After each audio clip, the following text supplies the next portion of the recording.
Good morning, how's everyone going? Day 4 of this lockdown. Hope everyone's doing well. Hope you're all getting through it.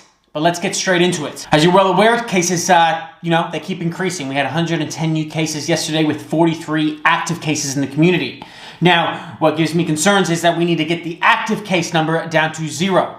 Now that seems very far away, and that makes me, originally I was starting to see the light at the end of the tunnel, but the light seems to be getting further and further. There is talks of a recession in the air, but the Treasury and Reserve Bank believe that that's not the case. Even though estimates forecast a hit to the GDP of at least 1% for the September quarter. If the December quarter follows, then guess what? We're back in a recession. But Mr. Morrison himself said that he's expecting the December quarter to rebound and come back stronger than ever. He was discussing a few things yesterday in his emergency press conference that, made me question a few things. He kept comparing the disaster pay of the $375 and $600 to the JobKeeper before.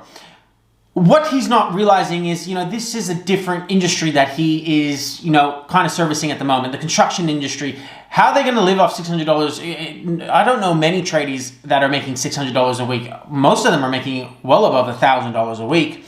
And last time we were in the lockdown, the construction industry was not at threat.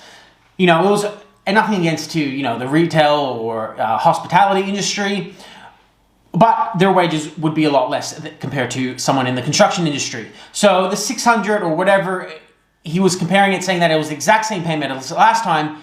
He's taking a different industry. He's taking a different income and then lowering it and saying that's the same as last time. And then use the excuse of that he needs the money injected now, the 200 million injected now to make it look like he was doing everyone a favor. I don't know, man. Don't like it. Don't like it at all. And then he mentioned another thing about Pfizer, that it needed to be stored 0 below 70 degrees. And that's why we didn't bring it here, because it wasn't practical, or, I'm guessing it would have cost us too much money. But now look what it's costing to the economy, billions.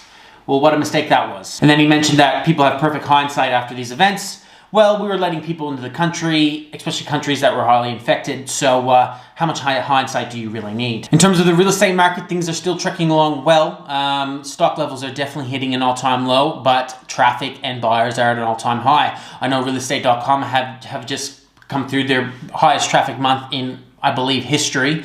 There's millions of active users on the website. Now, not everyone will obviously be buying real estate because a lot of people are at home bored.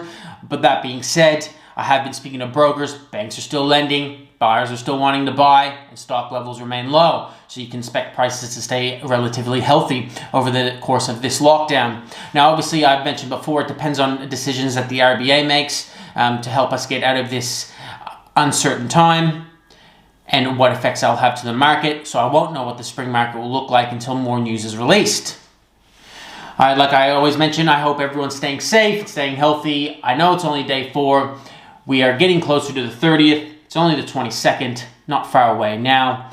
But what I'm hoping is, I don't think lockdowns will be over at the 30th whatsoever. I'm just hoping they ease them. Let the construction industry go back to the workforce. They're talking about, more safer workplaces and having a limit of 5 people on a small job site and, X amount on a bigger job site. I'm just hoping they can hurry up and figure this out. The 30th is way too long. It should already be figured out. Like, we can figure this out. What are we waiting for? Seriously. Anyways, like this video, remember to subscribe, and folks, like always, I hope this information was helpful. And if you like this content, I will be posting it every day, especially during this lockdown. So, and if you're thinking of selling, you gotta give me a call today, because I have the Nidas touch. And everything I touch turns to soul.